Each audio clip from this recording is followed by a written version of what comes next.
They put me in the worst hotel room on purpose.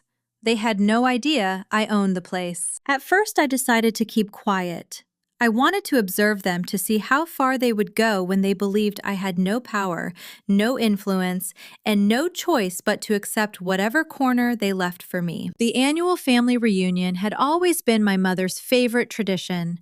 She insisted on keeping it alive every year as if gathering under the same roof could prove we were still close.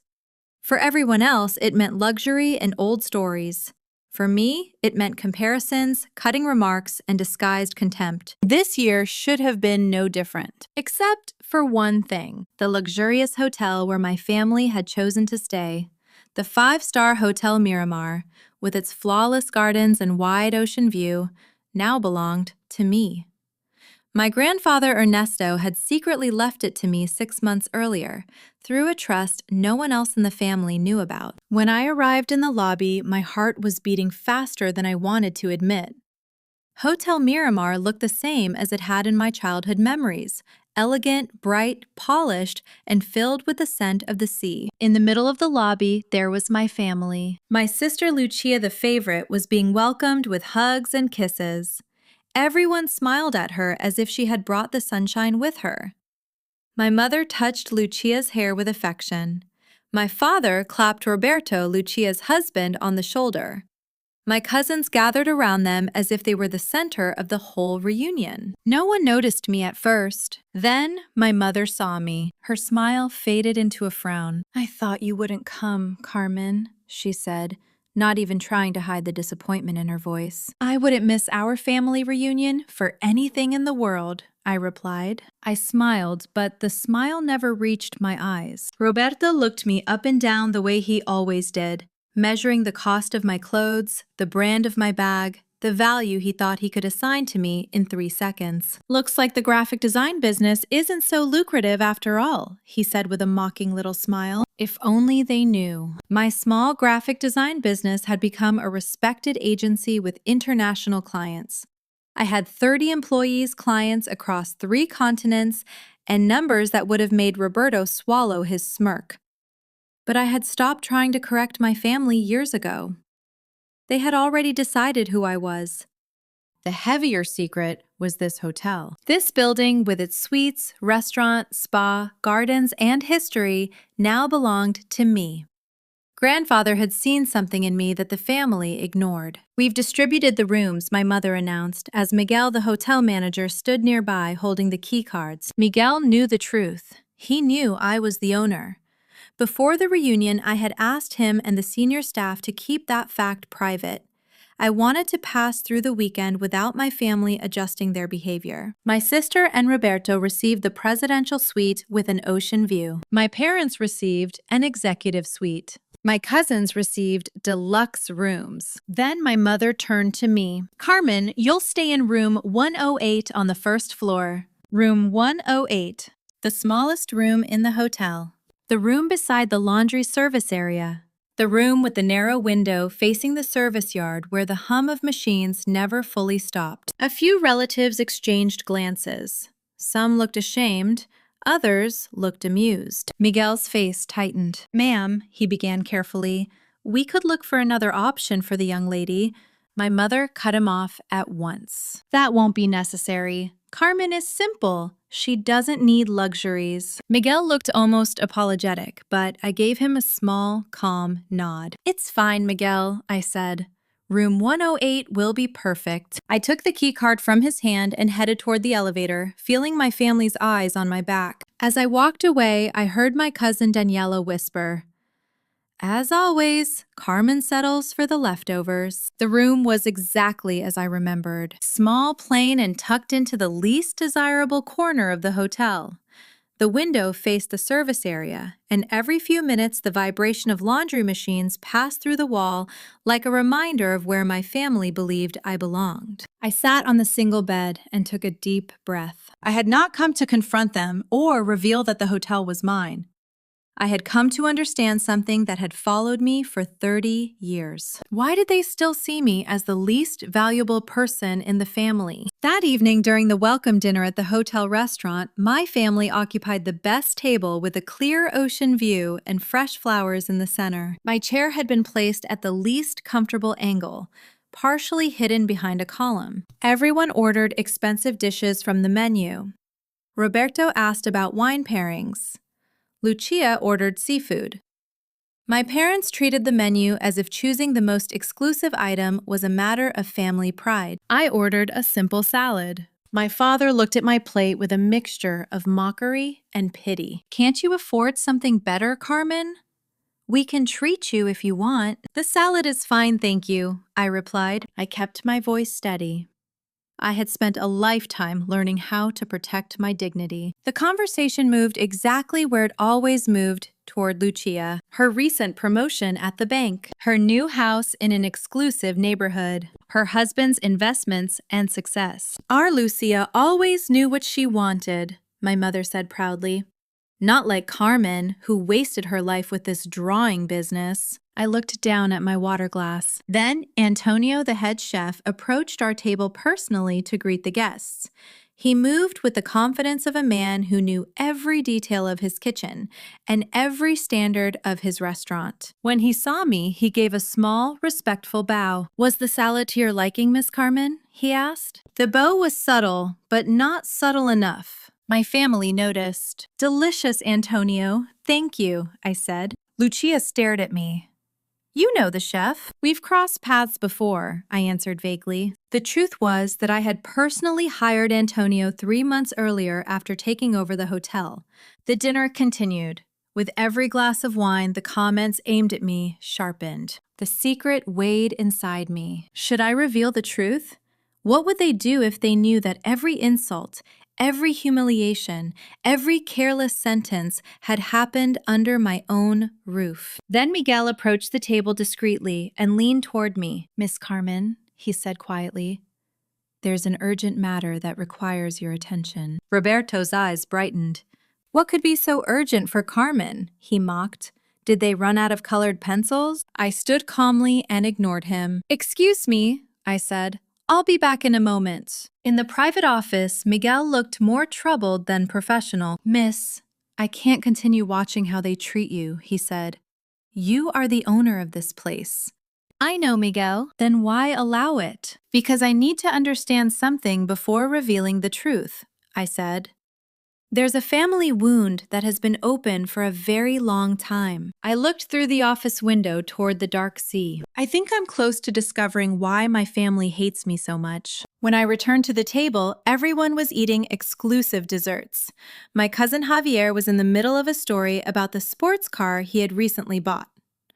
Aunt Elena, always the most observant one in the family, turned toward me before anyone else did. "What did that employee want with you?" she asked. "Carmen, do you know him from somewhere?" All eyes fixed on me. "Just a confusion with the reservation," I replied casually, taking a sip of water. Lucia leaned toward Roberto and murmured loudly enough for me to hear. Typical Carmen, always causing problems. That night, after everyone retired to their luxurious rooms, I stayed in the deserted lobby. The hotel was quiet now. Miguel approached with a cup of tea. "Your grandfather would be proud of you," he said quietly. "Don Ernesto always knew you would be the one to best care for his legacy." I wrapped my hands around the cup and smiled sadly. My grandfather was the only one who saw something special in me. Sometimes I wonder if he was mistaken. Miguel shook his head firmly. "In the few months you've been running the hotel, you have implemented more improvements than any previous owner. The staff respects you. Don Ernesto was not mistaken." The next morning during the breakfast buffet, I noticed several staff members greeting me with disguised respect. A slight nod, a careful smile, a "Good morning, Miss Carmen," that sounded ordinary unless you knew what was behind it. My family was too busy serving themselves to notice. "Carmen, are you only eating that?" my mother asked, looking at my plate of fruit and yogurt. "That's why you're so thin. You look sick." "I'm perfectly healthy, Mom," I replied. I simply prefer to start the day with something light. Roberto burst out laughing. Lore-like economical. I bet you calculate every penny you spend. The table laughed. I breathed in, breathed out, and returned my attention to breakfast. It was not the moment. The morning passed with planned hotel activities, a tour, pool time, spa appointments, and massages. Of course, my parents had arranged everything so Lucia and Roberto received the best treatments. For me, there were only leftovers. I'm sorry, my mother told me with false disappointment, but it seems there's no more space for the premium massage. You'll have to settle for the basic one. Later, I discovered she had deliberately canceled my premium reservation and told the spa coordinator that it would be a waste on Carmen. During lunch, the conversation turned to grandfather Ernesto's inheritance. I'll never understand why Dad sold the hotel before dying, my mother said, looking around with a nostalgic sigh. It was his greatest pride. He must have received an irresistible offer, my father replied. Too bad we never knew who bought it. Lucia sighed dramatically. If the hotel were still ours, we could stay for free. We could even give Carmen a decent room, she added, as if she were offering charity. I suppressed a smile. If only they knew the truth about the inheritance. If only they knew the family secret I was about to discover. That afternoon, while my parents, Lucia and Roberto, enjoyed a yacht tour, I slipped into my grandfather's old office, which was now my private office. Miguel was waiting for me with a box of documents on the desk. I found what you asked for, Miss Carmen, he said. These are all your grandfather's personal documents related to your family. I began reviewing letters, photographs, notes, and diaries. The room smelled faintly of paper and wood polish. Among the documents, I found a yellowed envelope dated 15 years earlier. Inside was a letter from my mother to my grandfather. The first lines stole my breath. Dad, you have to understand that Carmen isn't like us. She never was. If you continue treating her as your favorite, you'll only hurt her. She doesn't have what it takes to succeed in this family. Lucia is the one who should inherit the hotel someday. My hands began to shake. I kept reading. There were more letters, more correspondence over the years, letters where my own mother tried again and again to convince my grandfather that I did not deserve his attention, his trust, or his inheritance. Letters where she described my supposed weaknesses, my supposed failures, my lack of discipline, my lack of ambition, my lack of value. Then I found a handwritten note from my grandfather, never sent. Isabel, it saddens me to see how you treat your own daughter. Carmen has a spirit and intelligence that you cannot even see. Someday, all of you will realize the mistake you have made. The discovery hit me like a cold wave. It had not been simple rivalry. It had not been casual favoritism. My own mother had systematically helped turn me into the outsider of my own family. Are you all right? Miss Miguel asked. He had been standing near the door, respectful but concerned. No, I answered honestly, but I will be. I kept reading. Then I discovered something even more disturbing. My father and Roberto had tried to manipulate my grandfather into selling them the hotel at a reduced price shortly before his death.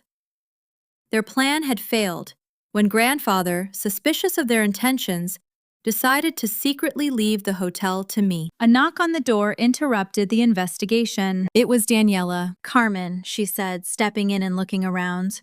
What are you doing here?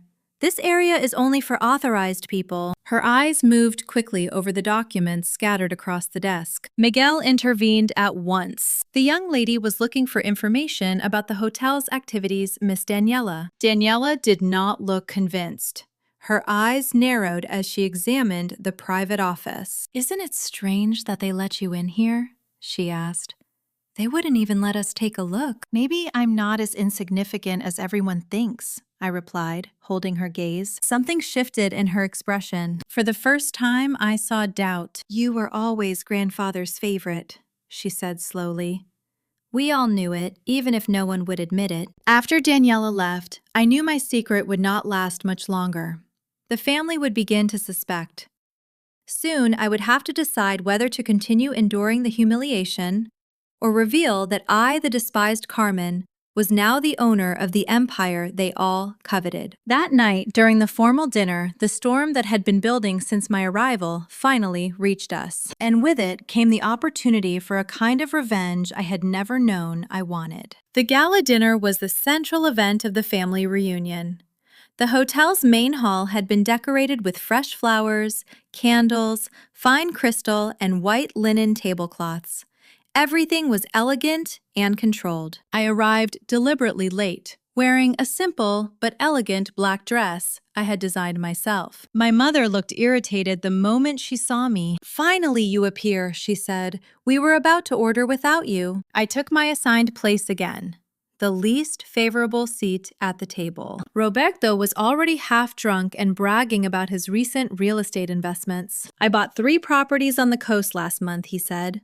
"If I play my cards right, I could even buy a hotel like this someday." Lucia smiled proudly. "My husband has business vision," she said, unlike other family members who are content drawing logos. My father lifted his glass. To Roberto and Lucia, he announced the true pride of this family. Everyone toasted. I left my glass on the table. At first, no one noticed. During the first course, Daniela watched me with an intensity that made it clear the office incident had not left her mind. Finally, she spoke. "Carmen, I saw you today in the hotel's private office. You seemed very comfortable there." A sudden silence fell over the table. Every face turned toward me. "What were you doing in a restricted area?" my father asked, frowning. I took a sip of water. "I was investigating some things about the hotel." My mother leaned forward. "Why would you do that? It's not like you're going to buy one." Roberto let out a loud laugh. "Carmen owning a hotel? That would be funny. She can't even afford a decent room." That was when Miguel approached the table with a bottle of exclusive champagne. "Miss Carmen," he said, "the champagne you requested for your family." My mother blinked. "We didn't order any." "It's complimentary," Miguel said. "From me," I interrupted calmly. Lucia almost choked. "From you. How could you afford a bottle that probably costs more than your monthly rent?" Miguel served the champagne while I remained composed. The tension around the table thickened. "There are many things about me you don't know," I said simply. My father looked at me with suspicion. "What are you talking about, Carmen? If you have something to say it." For a moment, I considered revealing everything. I could have told them the hotel was mine. I could have humiliated them the way they had humiliated me for years. Revenge was waiting in front of me, but as I looked at their faces, something changed inside me. I did not want to become like them. "I just wanted to make a kind gesture," I said, "to celebrate that we are together as a family, despite everything." The surprise on their faces was obvious. They had not expected generosity from me. Dinner continued, but something had shifted. Daniela kept watching me, not with mockery now, but with curiosity, as if she were reconsidering who I really was. During dessert, Lucia brought the conversation back to grandfather's inheritance. "I still don't understand why grandfather sold the hotel in secret," she said. "It was the family patrimony. Maybe because he knew some people would try to take advantage," I replied, looking directly at my father and Roberto. Roberto stiffened. "What are you insinuating?" "Nothing," I said calmly. "Only that grandfather was more astute than everyone thought." My father looked at me with a mixture of suspicion and nervousness. "Carmen, if you know something about the hotel sale, you should share it with the family." "Now I'm part of the family?" I asked. How curious. A few hours ago, I was the poor relative who didn't even deserve a decent room. An uncomfortable silence fell over the table. My mother tried to change the subject, but I continued. "You know, grandfather told me many things. I spent hours with him while all of you were busy with your important lives. He told me about his plans for the hotel and what he wanted for his legacy." Lucia could not hide her curiosity. "And what did he say?" "He told me a family business is like a mirror.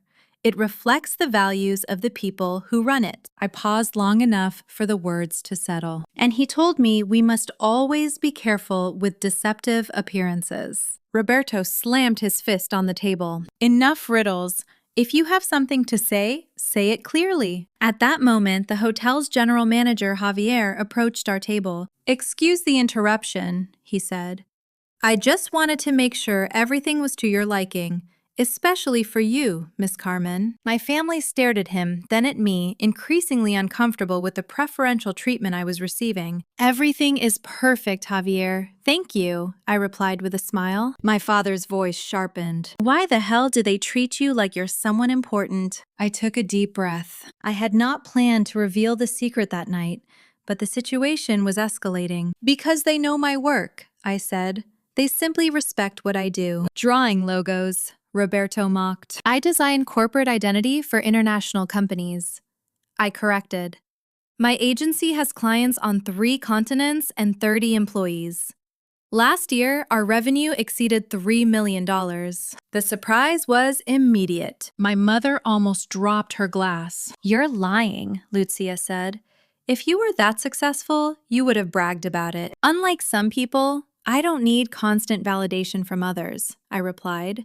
"And there is a difference between humility and allowing myself to be treated like trash." My mother looked genuinely confused. "If you're so successful, why did you accept staying in that horrible room?" "Because I wanted to see how far you would take it," I answered.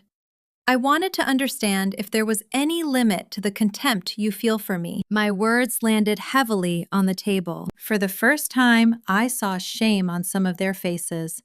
Not all of them, but enough to make the silence different. "Carmen," my father began. "I'm not finished," I said. My voice remained steady, even though my hands were trembling beneath the table. "For years, I endured your comments, your pitying looks, your constant contempt. All because I didn't follow the path you considered appropriate. Because I chose to create instead of destroy. To build instead of manipulate." It felt as if decades of silence had found a voice. Grandfather taught me that a person's value is not in what they possess or in the appearances they maintain, but in how they treat others. He saw something in me that you could never see because you were too busy comparing me to your idea of success. The silence that followed was heavy. I could see emotions crossing their faces.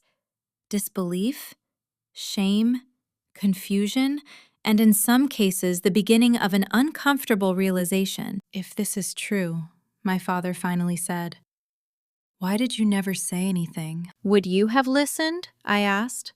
"Or would you have found another way to minimize my achievements?" He had no answer. None of them did. The dinner ended in uncomfortable silence. As the others withdrew, Daniela stayed behind. She sat beside me, her voice low. "I always knew you were different," she said. "Grandfather used to tell me to watch you, to learn from you.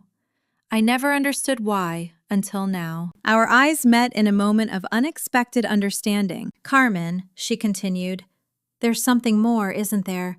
Something about this hotel and grandfather that you haven't said." I nodded slowly. "Tomorrow," I said, "everyone will know." The next morning dawned with unusual clarity. From my modest room next to the laundry, I could hear the machines humming behind the wall and birds singing somewhere beyond the service yard. I dressed carefully, choosing an ivory tailored suit I reserved for special occasions. Today would be an occasion none of us would forget. At breakfast, the family dynamic had changed. They watched me with confusion, curiosity, and caution. The mockery had stopped. My revelation about my business had shaken the family hierarchy, but they still did not know the whole truth. My mother was the first to attempt an approach. "Carmen, dear," she said with a tense smile, "we didn't know your business was doing so well. You should have told us." "I tried, Mom," I replied. My voice was calm, without bitterness. "For years, every time I mentioned a new client or an important project, you changed the subject to talk about Lucia's achievements." Lucia had the decency to blush. "Well," my father said, adopting a conciliatory tone he had never used with me before, "the important thing is that now we know. We're proud of you, of course." Roberto, however, remained skeptical. $3 million in annual revenue. That's impressive. If it's true, he said, emphasizing the last words. Although revenue isn't the same as profit, of course. My profit margin last year was 28% after taxes, I replied without getting upset. His expression shifted into surprise and something that looked almost like respect. At 10 o'clock, Miguel approached the table. Miss Carmen, everything is ready for the meeting you requested. My family looked at me strangely. I organized a small presentation about the hotel's history. I explained standing. I thought it would interest you, considering how important it was to grandfather. We walked to the main conference room, an elegant space with large windows and a panoramic view of the ocean. Inside, to my family's surprise, were not only members of the hotel's management team, but also an older, distinguished-looking man I recognized immediately, Arturo Mendez, my grandfather's lawyer. What does this mean, Carmen? My father asked, suddenly alarmed. Please take your seats, I said, pointing to the front row of chairs. Once everyone was seated, I stood before them. My heart was beating fast, but my voice stayed steady. Thank you all for coming. As you know, this hotel was the crown jewel of Grandfather Ernesto's businesses. He built it from scratch, turning a small inn into one of the most prestigious establishments on the coast. I activated the projector, and old photographs of the hotel appeared on the screen. My family watched with nostalgia, confusion, and rising unease. What you may not know, I continued, is what really happened to the hotel after his death. My mother tensed visibly. Grandfather sold the hotel before dying, she said. We never knew to whom. That is not entirely accurate, Lawyer Mendez said, standing beside me. Don Ernesto did not sell the hotel. He transferred it into a trust. A trust, my father repeated. Why weren't we informed? Because it was not relevant to you. Mendez replied with professional coldness. The trust had a single beneficiary. Every pair of eyes turned toward me. I saw the pieces fit together. It can't be, Lucia whispered. I nodded slowly. Grandfather left me the hotel. I have been the owner for 6 months. The silence that followed was absolute, as if even the air in the room had stopped moving. Their expressions ranged from disbelief to indignation, from shock to something close to fear. Roberto found his voice first. This is absurd. Why would he leave you, precisely you, his most valuable possession? That is an excellent question, I said, looking directly at my parents. And I think Mom might have some idea. My mother went pale. I don't know what you're talking about. I found your letters, Mom. The ones you wrote to Grandfather, trying to convince him that I didn't deserve his attention or his inheritance. Several gasps were heard in the room. My mother seemed to shrink in her chair. I also found something else, I continued. I signaled Miguel. He handed a folder to each family member. The documents confirming that Dad and Roberto tried to manipulate Grandfather into selling them the hotel at a reduced price shortly before his death. My father opened his folder with trembling hands. Inside were copies of emails, fraudulent purchase proposals, and false appraisals that deliberately underestimated the value of the hotel. This is, he stammered, this is taken out of context. No, it is not, Mendez intervened. Don Ernesto showed me these documents.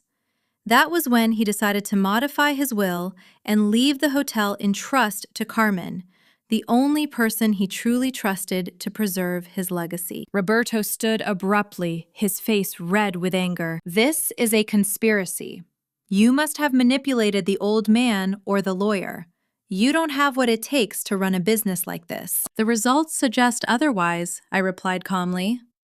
In the 6 months since I took control, the hotel's revenue has increased 18%.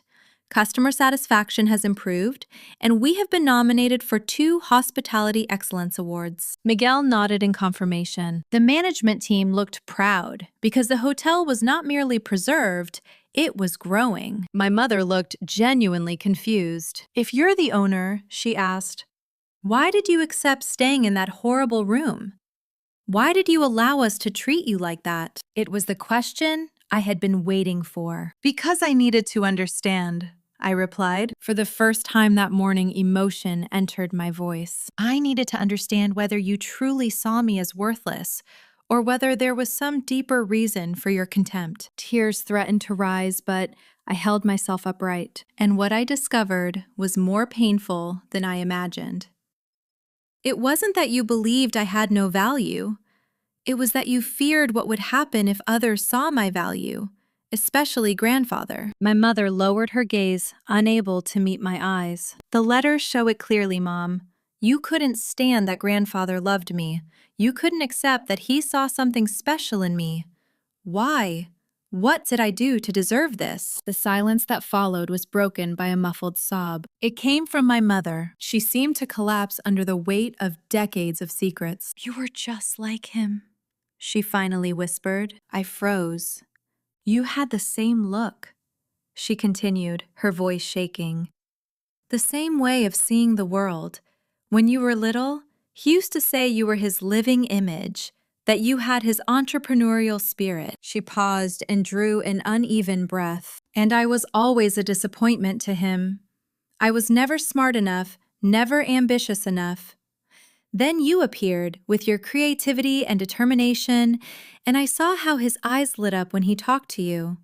He never looked at me that way. The revelation landed like a bomb. Decades of resentment, maternal jealousy, a competition I had never even known I was part of. So you decided to make sure I never shone, I said, my voice low. You convinced the whole family I was less, that my dreams weren't worth anything. My mother did not deny it. She could not. Then I turned to my father. And you saw a business opportunity.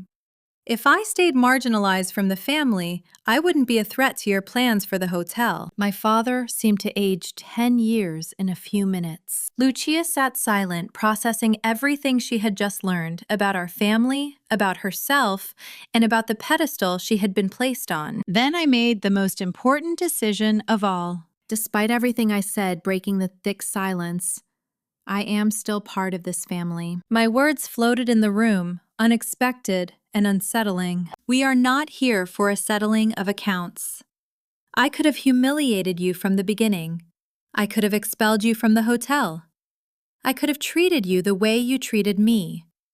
But that would only continue the cycle of resentment that has poisoned this family for too long. My mother looked at me with red eyes, shame and amazement crossing her face. When grandfather left me this hotel, I did not fully understand why he did it. Now I know it was not only about the business. It was about giving us a chance to heal. I walked to the large window and looked out at the ocean. It was the same sea my grandfather had watched every morning. Grandfather left something else in the trust, I said, turning back to them. A letter that was to be delivered to the family 6 months after I took possession of the hotel. That day is today. Lawyer Mendez nodded and took an envelope from his briefcase. He handed it to me solemnly. This was Don Ernesto's last wish. Beyond the legal aspects, Mendez explained, he specifically requested that it be read in the presence of the entire family. My hands trembled slightly as I opened the envelope. Inside were pages written in my grandfather's unmistakable handwriting. I began to read aloud. Dear family, if you are hearing these words, it means Carmen has assumed her role as owner of Hotel Miramar, and the time has come for you to know my true reasons. This hotel represents my legacy. But a legacy is not just walls and business. A legacy is also the values we transmit to the generations that follow us. For years, I watched, sadly, as our family fragmented. I saw the contempt directed at Carmen, the person, who ironically most resembles me in spirit and vision. Isabel, my dear daughter, you always tried to prove your worth to me by competing with your own daughter. It was never necessary. I loved you for who you were, not for who you believed you needed to become in order to impress me. Roberto and Lucia built their lives on appearances and superficial ambitions. True success is not measured in properties or status, but in the integrity with which we live. I left the hotel to Carmen not only because I trust her ability to manage it, but because I trust her heart to heal our family's wounds. My last wish is that you use this revelation as an opportunity to reflect, to acknowledge past mistakes, and to build a future where mutual respect replaces contempt. where family love is stronger than individual ambition. The hotel now legally belongs to Carmen, but spiritually it belongs to all of you. If you are willing to build a new family dynamic based on respect and acceptance. With eternal love, Ernesto. When I finished reading, several people in the room, including members of the hotel staff, had tears in their eyes. The silence that followed was full of emotion, realization, and truths denied for too long. My mother spoke first. "All this time," she murmured. "All this time I was competing with my own daughter, trying to prove something to a father who already loved me." She stood slowly and approached me. Her voice was broken. "Carmen, I don't know if you can ever forgive me. I was a terrible mother, blinded by my own insecurities." For the first time, I saw something in her eyes I had never seen before. Recognition, vulnerability, and the beginning of deep regret. My father looked devastated. "Your grandfather was right," he admitted almost to himself. "I built my whole life trying to impress others, and I forgot what really mattered." Lucia remained seated silent, her expression impossible to read. Then she stood and walked to me. "I never understood why grandfather preferred you," she said slowly. "Now I see it. While I sought his approval, you sought his wisdom. While I wanted his money, you wanted his legacy." There was no hostility in her voice, only sad acceptance. Roberto, however, was not moved. He stood abruptly, his face flushed with indignation. "And I suppose now we should all feel guilty," he said. "I suppose we should congratulate you for inheriting an empire you didn't build." He looked at Lucia, expecting support, but Lucia stayed beside me. "Roberto," I said calmly, "the hotel is legally mine. That will not change.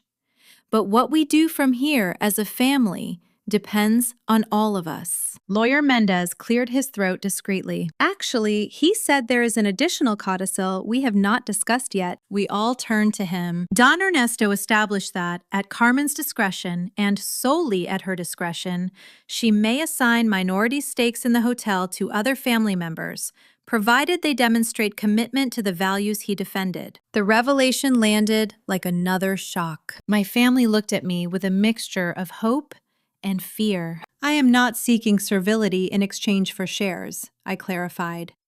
"What grandfather wanted was genuine reconciliation, not obedience motivated by economic interest." "What do you propose then?" my father asked. For the first time, his tone suggested he was truly willing to listen. I took a deep breath. This was the moment I had been waiting for, the chance to transform pain into something constructive. "I propose that we acknowledge the truth," I said. "We are a dysfunctional family that has caused real harm. We cannot erase the past, but we can decide what our future will be." I looked at each of them. "The hotel will continue under my direction, but I am willing to create a family council where everyone has a voice. Not for operational decisions, but to ensure that grandfather's legacy lives through philanthropic work, community support, and the values he defended." "And the shares?" Roberto asked, still skeptical. "They will be earned over time," I replied firmly. "Not through flattery to me, but through actions that prove you truly understood grandfather's message." My mother approached with hesitation and took my hands in hers. "I don't deserve a second chance," she said, tears running down her cheeks. "But if you are willing to give me one, I promise I will do everything possible to become the mother I should have been from the beginning." My own tears surfaced then. Years of longing for the maternal love I had never received seemed to gather in that single fragile moment. "That is all I ever wanted, Mom," I whispered. My father joined us, then Lucia. Roberto remained apart, watching with a mixture of confusion and resentment. "I need time to process all this," he finally said, heading toward the door. "Take all the time you need," I replied. "The door will be open when you are ready." After Roberto left, the atmosphere in the room changed. It felt as if an invisible weight had been lifted, allowing us to breathe freely for the first time in decades. The hotel staff seemed deeply moved. Miguel discreetly indicated that they should leave us alone. When only our family and lawyer Mendez remained, Lucia asked the question none of us knew how to answer. What do we do now? How do we begin to repair so much damage? With honesty, I said. Grandfather used to say, family wounds only heal when they are exposed to air. We have kept this resentment in darkness for too long. My father nodded slowly. You have his wisdom, Carmen. You always have. Mendez stood and collected his briefcase. My work here is finished. Don Ernesto would be proud of how you handled this, Carmen. As he reached the door, he turned back. By the way, there is an additional box of your grandfather's personal documents in my office. He mentioned you would find special interest in his diaries from the years when he built the hotel. After Mendez left my family, and I remained in the room, wrapped in a silence that for the first time was not uncomfortable. My mother spoke suddenly. I never asked you about your business. 3 million in revenue. 30 employees. You must be very good at what you do. I smiled slightly. I am.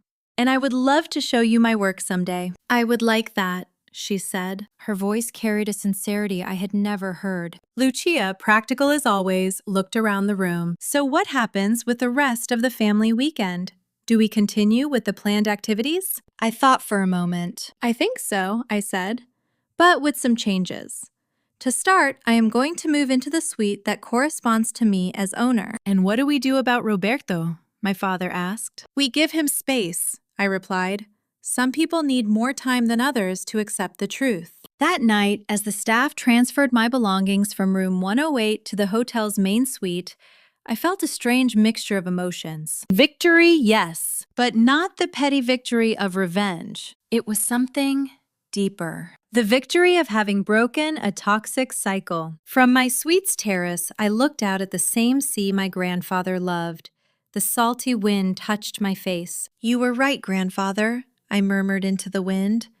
True power is not in humiliating those who hurt us. It is in giving them the opportunity to change. At that moment, I remembered something he used to tell me. A hotel is like a family, Carmen. Each room is different. Each guest brings their own story.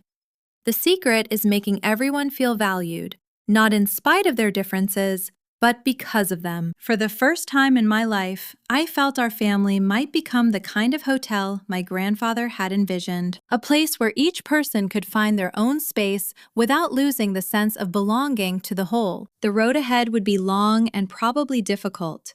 Some wounds would take years to heal completely if they healed at all. But we had taken the first step, maybe the most important one. We had looked the truth in the eyes, and we had decided not to look away. 1 year has passed since that revealing family reunion. Hotel Miramar is thriving under my direction with changes I know my grandfather would have approved. We created a scholarship program for young people from the local community. We adapted rooms for people with disabilities and made a firm commitment to sustainability. My relationship with my family has evolved in ways I never imagined possible. My mother and I now have lunch together once a week. Slowly, carefully, we are rebuilding what was broken. She no longer tries to compete with me. She is learning to truly know me. Sometimes when we talk about design or business, I see in her eyes a glimmer of real maternal pride. Lucia was the biggest surprise. After reflecting on her life and her values, she decided to return to university to study social work. I want to build something meaningful on my own merits, she told me. Her transformation has been profound and genuine. My father found an unexpected purpose in the hotel's community program, where he now coordinates activities for young entrepreneurs. He says teaching them what he learned, including his mistakes, gives him a purpose that money and status never gave him. Roberto took 6 months to speak to me again. When he finally did, it was to ask me for a job opportunity, not a free share. He now runs the hotel's expansion department, where his ambition, properly directed, is proving valuable. And room 108, the room where they placed me on that first day, has been transformed into a small museum that tells the story of the hotel and its founder. At the end of the tour, Visitors find grandfather's letter framed on the wall, a reminder that family businesses are above all about values and legacy. Every day when I walk through this hotel, which is both my inheritance and my responsibility, I feel my grandfather's presence guiding me. I did not choose to reveal my secret out of revenge. I chose it because healing came with the truth. The path has not been easy, but the family we are building now is stronger and more authentic than the one we pretended to be. At the entrance of Hotel Miramar, there is now a sign that says, "We do not build walls, but bridges. We do not offer rooms, but homes." That is the true secret of Hotel Miramar. And it is the most valuable legacy my grandfather left me. There are stories that are not just stories. They are mirrors of life. If this one moved you, help us continue telling others that also deserve to be heard. Become a member. Join us. Thank you very much and have an excellent day.